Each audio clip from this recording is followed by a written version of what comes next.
just going through some of the different subjects that I'm kind of curious about. One came to mind that I think is really interesting, and I've heard different people talk about it a lot of different times. There's a lot of different opinions out there.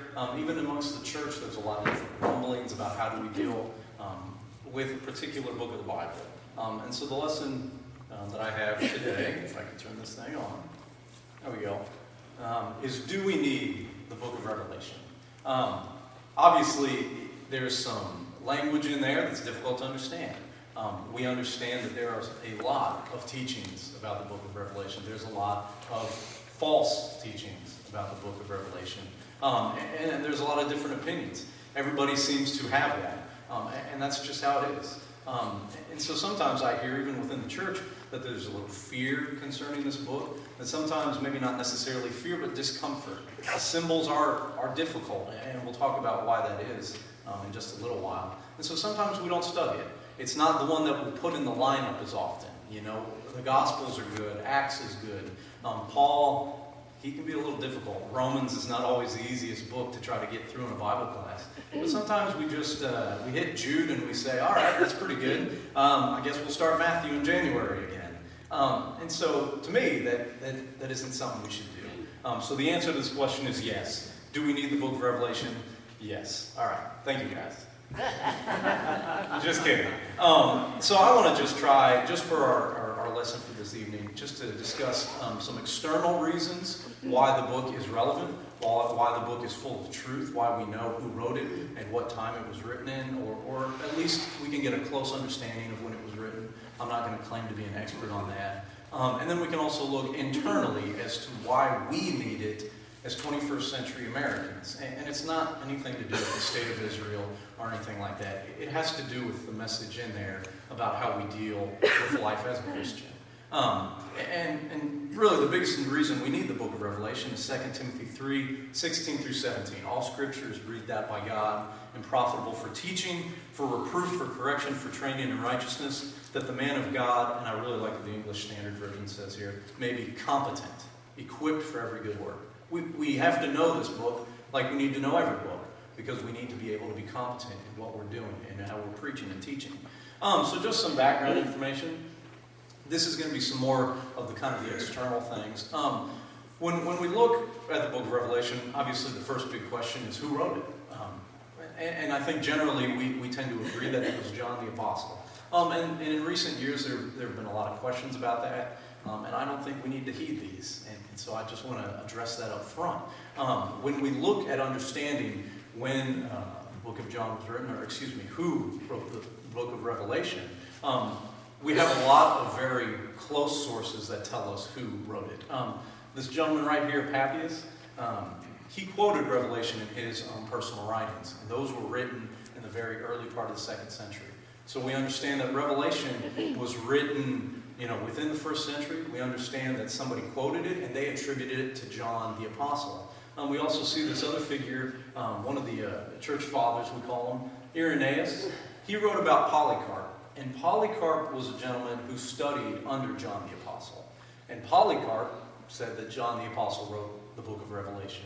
And Irenaeus said that Polycarp said that. So we have a great witness that confirms that this was John the Apostle. Now some people will put out there that this is a gentleman called John the Elder, or this is a gentleman called John Patmos. And really what we understand is John was exiled to Patmos. This was John the Apostle. And that kind of plays into the timeline of the book that we'll talk about here in just a little bit. But if people are using the phrase John the Elder, then maybe we could consider that maybe possibly John the Apostle served as an elder at the congregation that he was located at. I'm not going to give you the definitive answer for that, but I think it is definitive. This book was written by John the Apostle, the one who knew Christ and who wrote the Gospel of John and the epistles by John. Obviously, this is where we start getting into some of the different agreement. I think there is probably some room for debate here, and goodness knows there's a lot of preachers who are going to tell me I'm wrong if I pick a certain date. So that's just kind of how it goes. But generally, there are a lot of dates thrown out for when this book was written. And the reason the dates are important is that because John the Apostle was the writer. John the Apostle lived within a certain time frame, so obviously we have to put the book within his lifetime. But it also affects how we're going to interpret some of the symbolism. Because we understand the book of Revelation has some symbolism that might be a little difficult if we don't have a basis with which to interpret it from. So there are two dates generally that I find to be a little bit more realistic. Some of them couch them in various times in between these, and I don't think those lend as much credence. But we see this first date here, 65 to 68 AD. This was during the reign of Nero, and there's some different reasons why Nero is brought up as being an important figure, maybe in the book of Revelation. It's the pre-destruction of Jerusalem. This date lends itself to what we call the preterist interpretation. There's full preterism, which says, if you know Max King doctrine, it says that everything took place at AD 70, Christ reappeared, we didn't see it, and now there's going to be universal grace for everybody, everybody's going to make it. And this is nowhere in the text, and it really is just pulling a lot of strings and kind of making the Bible say what you want it to say. But there is a school of thought called partial preterism that would say that Revelation is all about the destruction of Jerusalem, that Jesus is repeating what we call the Olivet Discourse, that he is repeating what he says in Matthew, Mark, and Luke about the destruction of Jerusalem. And so that's just one of those kinds of things. A lot of modern critics will cite this, and they use some different evidences to support their claim. But there are questions. Inherently, we're going to have questions when we study this book. And one of the questions is raised about Ephesus. The letter to the Ephesians was maybe written in the early 60s to mid-60s. And if this book was written around that same time, we see that there is an issue with the church in Ephesus in the book of Revelation that was not found in the letter to the Ephesians. Now, I certainly wouldn't say that apostasy and issues can creep into a church, that they can't creep into a church in a matter of 3 years, but it'd be more difficult than, say, a generation. There's also questions about John's banishment, because it's believed that Nero may have put to death both Peter and Paul in this time frame. So why would he banish one apostle and kill two others? Obviously, we understand that Jesus said that this apostle wasn't going to die by the sword, but he was going to die a natural death. So that's just kind of some of the questions that go back and forth. And then this idea called gematria, it kind of is where we get the word for geometry. And I'm sure this is really boring to everybody, but I think it's good because it informs us of some of the things that people are going to bring up. And this idea of gematria is that we use, it originally started with the Greeks and the Assyrian language, but we assign a numeric value to a letter. And so what that does is you can go through any book and you can chalk off arithmetic based on what the words say. And the Jews adopted something like this probably around 10 AD to about 220 AD.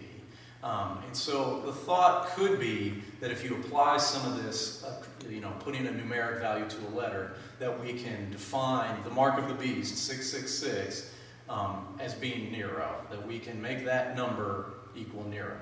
But what was interesting about that is when I read a commentary, somebody else did this numeric system, and they made it read the Latin Kingdom. So to me, that's not maybe the best thing, the cornerstone, to put our interpretation of this book on. I think it's very much up to what you want it to say, because you can pull numbers, you can pull letters, you can change the language, you can make it say Hebrew, you can make it say Greek. So I don't think this is a good interpreting tool. The 96 AD, that's kind of the later date that we have. This is the Emperor Domitian. Nero was known for persecuting Christians within Rome. He especially blamed them for some of the fires that took place in Rome around that time. Domitian was known for worldwide persecution of the Christian religion. He was also known for putting in place the emperor cults.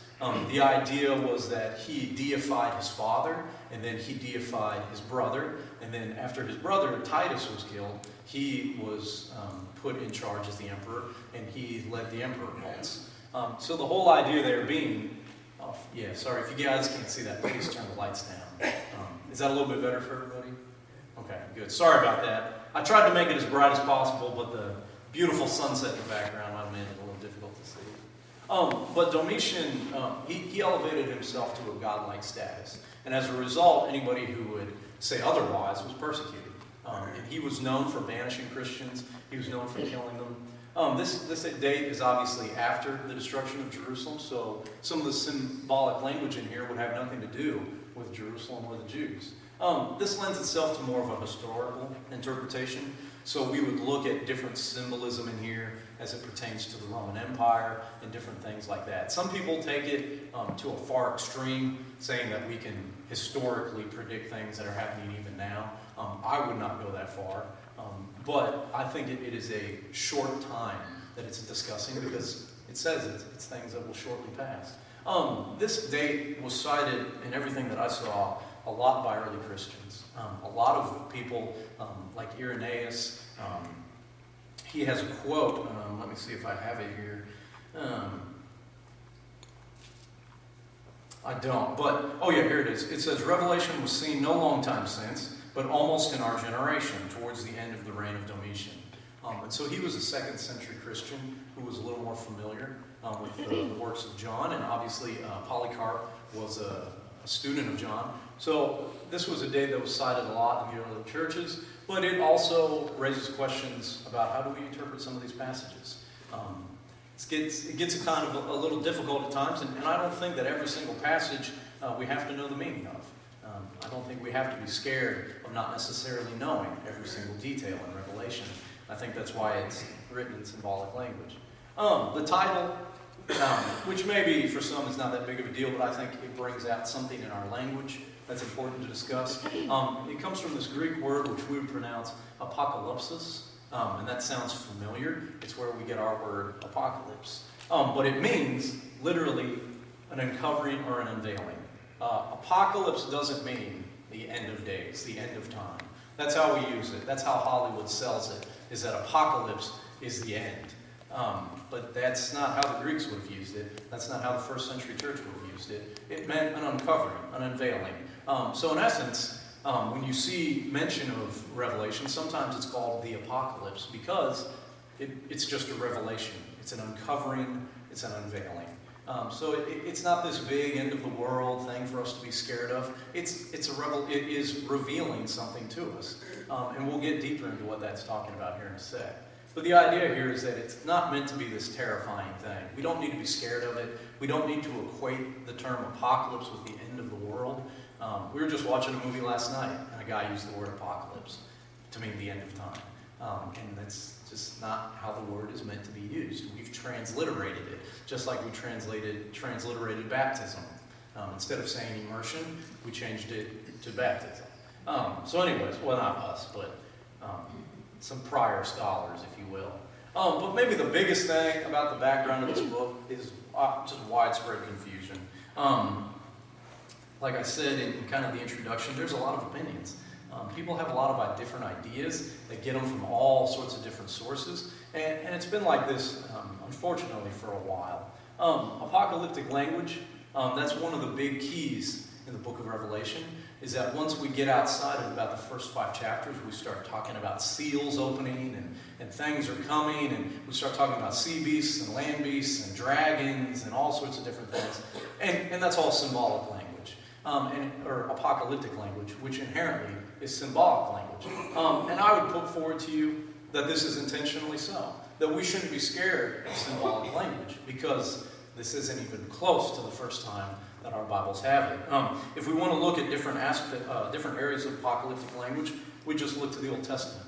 Isaiah chapter 4, 1 through 13, 11, 6 through 9, 28, verse 20, 65, 17 through 19. Now, I'm not going to read all of those, but I just want to cite those to you so you know. Daniel, most of the second half of the book of Daniel is apocalyptic language. But luckily for us there, most of it is explained by an angel. Ezekiel, when he sees the bones rising in chapter 37, verses 1 through 23, that is considered apocalyptic language. It's meant to unveil something. It's not necessarily literal, but it's something that Ezekiel was shown to reveal a message. And the idea here is apocalyptic language exists. It veils something because the intention is to protect those who are receiving the message. From everything that I've looked at, the idea is that you hide the meaning so that you can protect the recipients. So if you think about it in the time of Isaiah, some of this apocalyptic language relates to the Messiah. Some of it relates to the nation of Israel. Same with Daniel. Daniel's talking about nations that are going to come and nations that are going to go. And then there's a kingdom that's never going to go away, and that's the church. And so some of this needs to be in apocalyptic language because, what if an Assyrian grabs it and says, well, Assyria is going to fall. Well, maybe we should make sure it doesn't fall by attacking these Jewish people because their book says we're going to fall. In the same way, Revelation, it's written to Christians in a time when they're being greatly persecuted. Now, whether they're being persecuted by Jews because of the early day, or whether they're being persecuted by Romans because of the late day, the idea is it's not safe to be a Christian. That is one of the fundamental messages of Christianity. It's not always safe to be a Christian. So how are we going to protect Christianity? We're going to let them know that this persecution is going to go away. We're going to let them know that the persecutors are going to have to pay for their sins. We're going to let them know that God is in control and will always be in control. But we have to do it in a way so that the Romans aren't going to find one of our books sometime and just start putting people to death widespread. Domitian was known for being paranoid, and I'm speaking here to the later date. He didn't approve of theater because he thought satire could criticize the empire. That satire could criticize the emperor, and you didn't criticize the emperor when the emperor cults and when the emperor was considered God. That was just a big no-no. He didn't approve of that. So, of course, if a book is being passed around by Christians that says, well, Domitian's going down, and all his followers are going to pay too, you have to veil that language for the protection of Christians. Christianity certainly isn't going to die out, even if we would be persecuted. But obviously this protects more Christians, and it protects the word from traveling. So this apocalyptic language is very intentional. But the problem is that it's confusing sometimes, right? People forget that we're supposed to read it like a first century audience. We're supposed to try to understand the symbols from their point of view, and they start flipping them. One of the biggest ones is symbolic versus realistic passages. We see people as early as the 3rd and 4th century throwing the term millennium in there. We all have heard about the millennium. We've all heard about the Left Behind books. But the word millennium is nowhere found in the book of Revelation. So there's, you can take that home. That's a freebie, as Ray would put it. But there is a mention of 1,000 years, right? There's a 1,000-year reign, but that's only mentioned once in chapter 20. So why do we build an entire doctrine around something that's only mentioned once in 10 verses that's chock full of symbolic language in the before it and after it, and all of a sudden we take this part literal? But people have. And in the 3rd and 4th century they did, and then there was a long period of time where this was kind of put down, and then in the 19th century with people like William Miller, Judge Rutherford, this idea came back, and that's where we get the Seventh-day Adventists. That's where we get the Jehovah's Witnesses. These guys tried to predict when the end would be, when this 1,000-year reign was going to come to an end. And Judge Rutherford went even as far to say as, well, it did happen, right? Here's the stubbornness of a man for you, ladies. He started his own church to prove he was right. I'm not wrong. You guys just missed it, and that's how right I am. And me and all my friends are going to say that we're right. And they have their own translation where they manipulate the text in order to continue that idea going. And that's just part of some of that symbolic versus realistic passages that kind of get taken advantage of. Obviously, this is a big issue when we look at chapter 16, the Battle of Armageddon. Did you know that that's not a phrase in the Bible? There is no phrase that says the Battle of Armageddon. There is a battle mentioned, and then 2 verses later, they're going to assemble in a place called Armageddon. And the phrase says a Hebrew place called Armageddon. But if we break that down, what that means is the hills of Megiddo. That's not that terrifying, right? This isn't nuclear war we're talking about. We're talking about a place that historically has meaning for Israel. This is a place where God gave the Israelites many victories. So this is not literal language. This is symbolic language. There are going to be spiritual battles, obviously, between those who are going to oppress Christianity and the Christians. And God is going to fight those battles. Just like he says in Romans 12, he's going to be the Avenger for us. And what's going to end up happening is he's going to win. Just like he did at Megiddo physically, he's going to win spiritually time and time again. And we'll get more into that in a bit. But the symbolic language, it's just that. It's symbolic. We don't have to start taking certain words literally when we've been taking other words figuratively the entire time. So that leads to kind of, sometimes what can be a problem in our own in the church and sometimes in our own congregations. Maybe fear or at least discomfort. I wouldn't say that people are necessarily scared of Revelation, but they're uncomfortable with it. It has difficult language where, false teaching abounds. There's people who believe false teaching even in the church. There are premillennial churches of Christ. It was very popular to be postmillennial with some of the people like Alexander Campbell and around that era. I don't know if Campbell was himself. He had a paper called Millennial Harbinger, but it was a popular notion that there would be 1,000 years of everything being good, and then Christ would come back. And that was a popular notion even amongst the church. So there's a lot of people who have these ideas, and sometimes we're not really sure where to go from there. So we don't study it. We don't use it as much. We don't talk about it as much, and then that just makes more misunderstanding. We have this vicious cycle that if we don't study our Bibles, we're just going to let the false teaching kind of get a little bit of a creep. It's going to start getting a little foothold, and then because we hate false teaching, we don't want that. We just might be a little scared to sometimes get really deep into something that's difficult. And I would say that we shouldn't, because this book is fantastic. It's faith building, and we should really get into it and pay attention to it. So that's the background. Obviously, I hope that hasn't been too boring for you. I hope that hasn't been too much of a lecture. But what then is the message of Revelation? If we need it, if all the background information, and we put aside all the confusion and all the mistakes over the language, what then is the message of Revelation? Because obviously it's important. It's been considered canon since the very beginning. So why should we be reading it? Well, I think it's essential, even for a 21st, especially for a 21st century American audience. One of the first points is trials and tribulations are coming, and I would put to you that they're constant. There is nothing new under the sun, says Solomon in Ecclesiastes. And that's just how it is. These churches face persecution that are mentioned, the 7 churches of Asia Minor, and we're going to face persecution. It may not necessarily be always in the same form or fashion, but that's just how it is.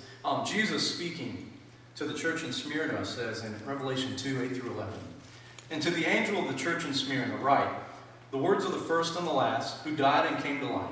I know your tribulation and your poverty, but you are rich, and the slander of those who say they are Jews and are not, but are a synagogue of Satan. Do not fear what you are about to suffer. Behold, the devil is about to throw some of you into prison that you may be tested. For 10 days you will have tribulation. Be faithful unto death, and I will give you the crown of life. He who has an ear, let him hear what the Spirit says to the churches. The one who conquers will not be hurt by the second death." So we see Smyrna is going to have trials and tribulations. Yes, they've withstood. Yes, they've stood strong in the face of these trials and tribulations, but it says, do not fear what you're about to suffer. And then guess what? You're going to suffer some more. Yes, things have been hard, and things are going to get more hard. But continue on.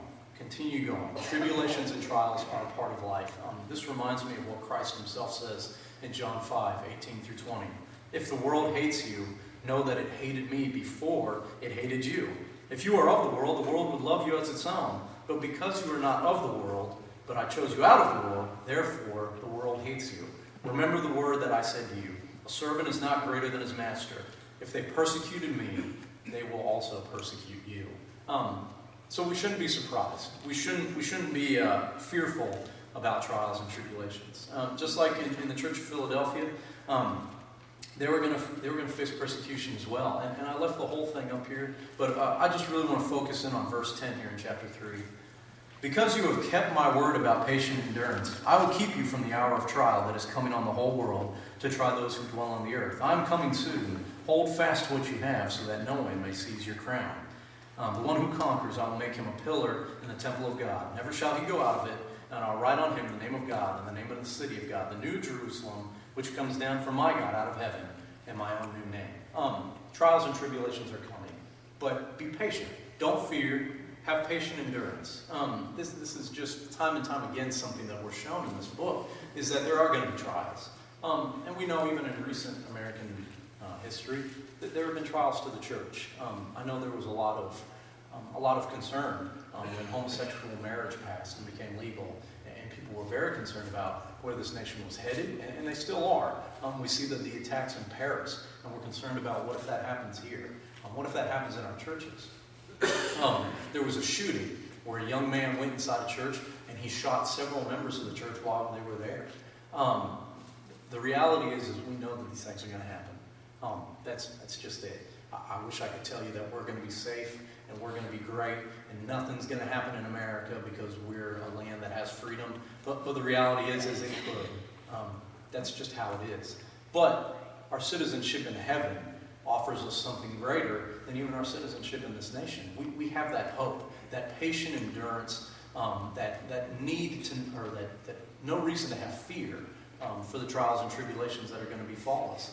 We may be condemned in other ways by the world. They may say awful things about us. They may say we're intolerant and want to put down our gospel. And that is a persecution in and of itself. It's not as bad as being beheaded for your beliefs, but it's still someone trying to undo the will of God. But we got to keep plugging on. These trials and tribulations are going to happen, and we just have to accept it. Bad things happen, and that's just because they do. There's sin in the world, and evil people, just like it says here that Jesus said, they hated him. They crucified him. So how could we expect them to treat us nice if we're doing what he says? And I think this is all perfectly stated in 1 Peter 4, 12 through 19. Beloved, do not be surprised at the fiery trial when it comes upon you to test you, as though something strange were happening to you. But rejoice insofar as you share Christ's sufferings, that you may also rejoice and be glad when his glory is revealed. If you're insulted for the name of Christ, you are blessed, because the Spirit of glory and God rests upon you. But let none of you suffer as a murderer, or a thief, or an evildoer, or as a meddler. Yet, if anyone suffers as a Christian, let him not be ashamed, but let him glorify God in that name. For it is time for judgment to begin in the household of God. And if it begins with us, what will be the outcome for those who do not obey the gospel of God? And if the righteous is scarcely saved, what will become of the ungodly and the sinner? Therefore, let those who suffer according to God's will entrust their souls to a faithful Creator while doing good. We don't have to be worried about trials and tribulations. Entrust your soul and keep doing good. Keep following God to the end. And the trials are just going to be trials. They're going to happen. We could die because of it. Well, that's why we have that hope in heaven. The next portion of what I see in Revelation is kind of a big deal. Maintain and defend the church. While these trials and tribulations are happening, obviously we have to stay faithful, but we also need to ensure that us as a group are staying faithful. Us as a group are maintained and defended. I see this very strongly in Revelation 2, 1 through 7. To the angel of the church in Ephesus write, the words of him who holds the 7 stars in his right hand, who walks among the 7 golden lampstands. I know your works, your toil, your patient endurance, and how you cannot bear with those who are evil, but have tested those who call themselves apostles and are not, and found them to be false. I know you are enduring patiently and bearing up for my name's sake, and you have not grown weary. But I have this against you, that you have abandoned the love you had at first. Remember therefore where you have fallen. Repent, and do the works you did at first. If not, I will come and remove your lampstand from its place, unless you repent. Yet this you have, you hate the works of the Nicolaitans, which I also hate. He who has ear, let him hear what the Spirit says to the churches. To one who conquers, I will grant you the tree of life, which is the paradise of God. Obviously this counters with Paul and what he saw in Ephesus. He saw a church that was growing there. I included just Ephesians 1, 15 through 19, but you can look throughout the whole book of Ephesians. Paul starts out, because I've heard of your faith in the Lord and your love towards the saints, I do not cease to give thanks for you, remembering you in all my prayers. Obviously, Ephesus was in a really good place at one point, and then later, they were not as good of a place. Yet they were still fighting for the truth. They were still fighting for their beliefs and defending their beliefs to those people who would try to be false teachers. But they forgot their first love. Like Chip brought up, they forgot that agape love. They forgot that Christian love. They forgot to love the Lord, maybe. They were defending maybe out of selfishness rather than defending to glorify God. So you have to maintain the church. You have to keep it going strong and keep its focus on the Lord. We see this also with the church in Pergamum. He writes, I'll just skip down to verse 13 here in Revelation 2. I know where you dwell, where Satan's throne is, yet you hold fast my name, and you did not deny my faith, even the days of Antipas, my faithful witness, who was killed among you, where Satan dwells. But I have a few things against you. You have some there who hold to the teaching of the Balaam, who teach Balak to put a stumbling block before the sons of Israel, so that they might eat food sacrificed to idols and practice sexual immorality. So also you have some holding the teaching of the Nicolaitans. Therefore, repent. And then he goes on there to talk about the punishment that they'll face if they don't. And that's this idea of defending the church. We have to keep the false teachings out. We have to also maintain ourselves and build ourselves up. But we also have to not let false teachings creep in when we are weak.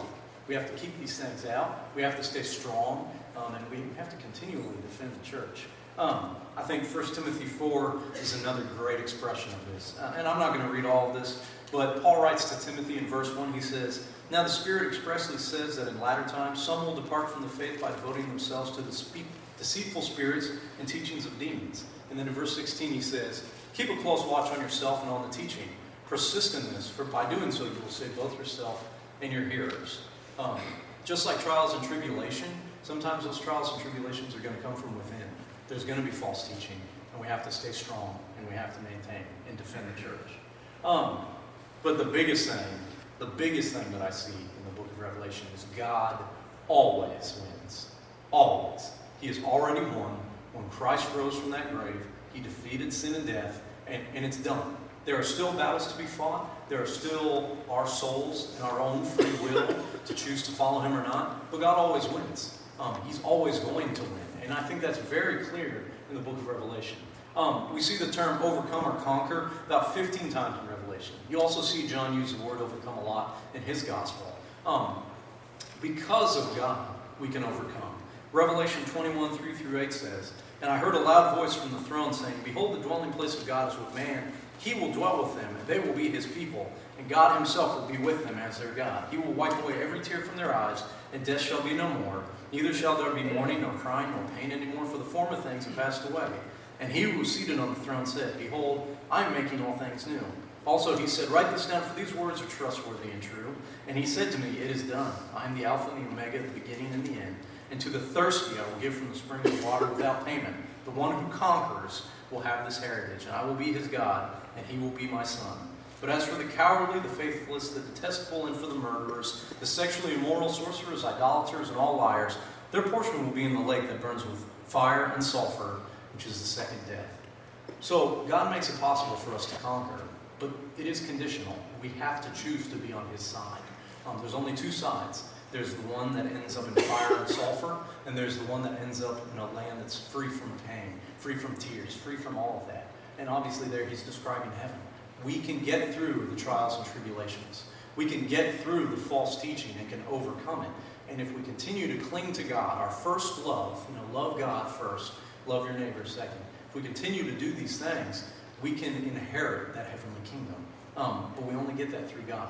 So we have to understand that God always wins, and even when the hard things are coming, our hope has to rest in God and knowing that God will take care of us.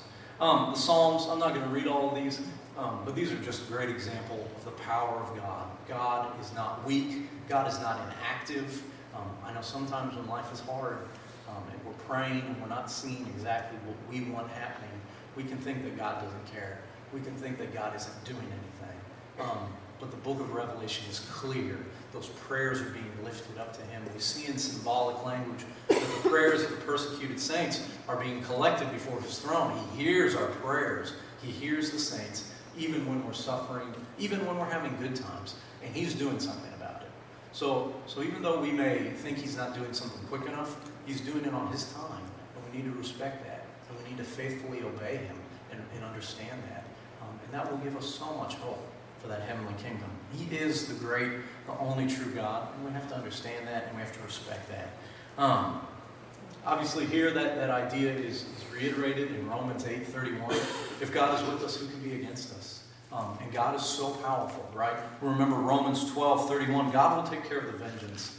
We don't need to, all right? When trials and tribulations come, when false teachers spring up in our own congregations or in congregations nearby that we love, right? That's going to happen. And God will have the ultimate vengeance on that. Yes, we should work hard to keep ourselves pure.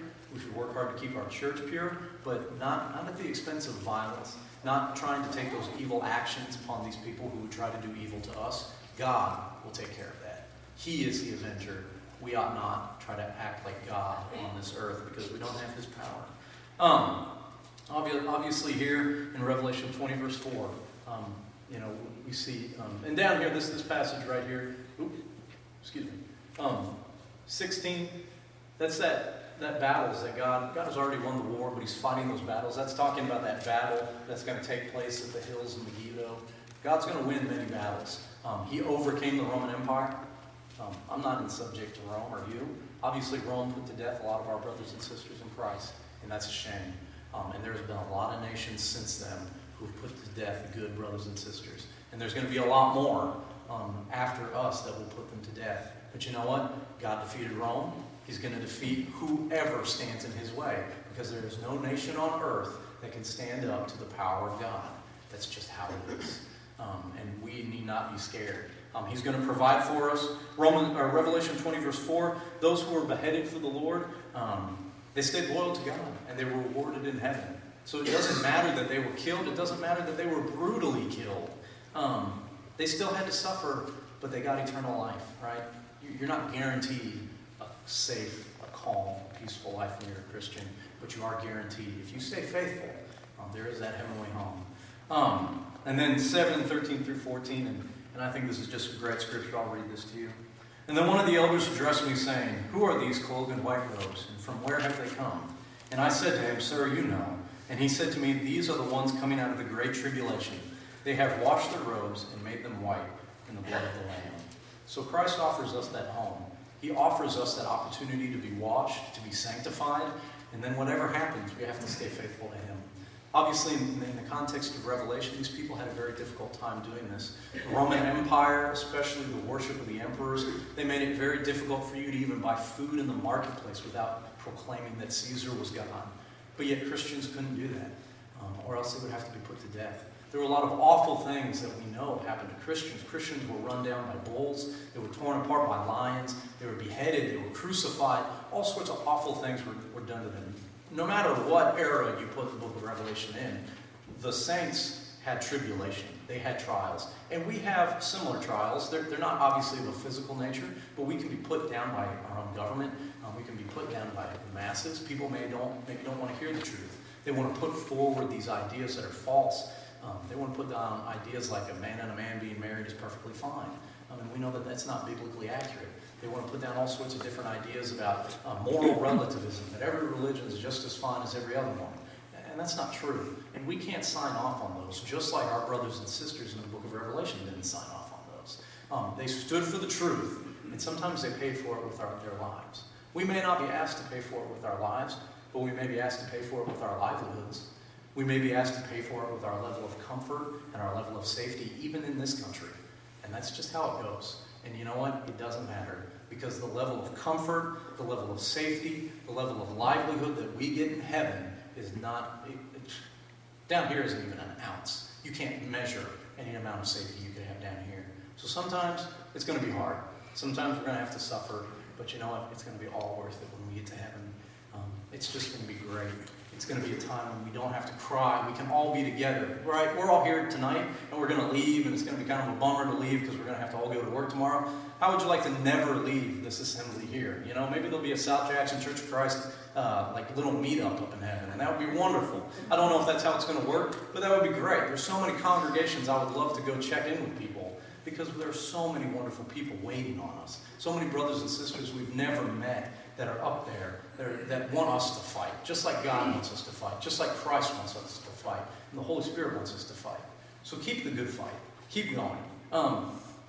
But obviously, you know, this fight is pointless if you haven't put on Christ in baptism. If you haven't humbled yourself to be one of His, that safety, that security, that comfort, it's not going to be yours. We look at Acts chapter 2. The day of Pentecost, you know, it was very clear what must we do to be saved, repent and be baptized. The church God added to the church 3,000 that day. He can certainly add one tonight. He can certainly add two tonight. But maybe you've turned. Maybe you have cared too much for your livelihood or your safety, or maybe your family's safety, and you've compromised. Maybe Christ isn't the Lord of your life right now. Maybe your paycheck is. Maybe keeping your job is. Maybe a relationship with a spouse is. You need to put Christ first. I know it's hard. It's easy to say. Sometimes it's hard to do. But let me tell you, the harder choice is the better choice. So if there's anything we can do for you tonight, please let us know as we stand and while we sing.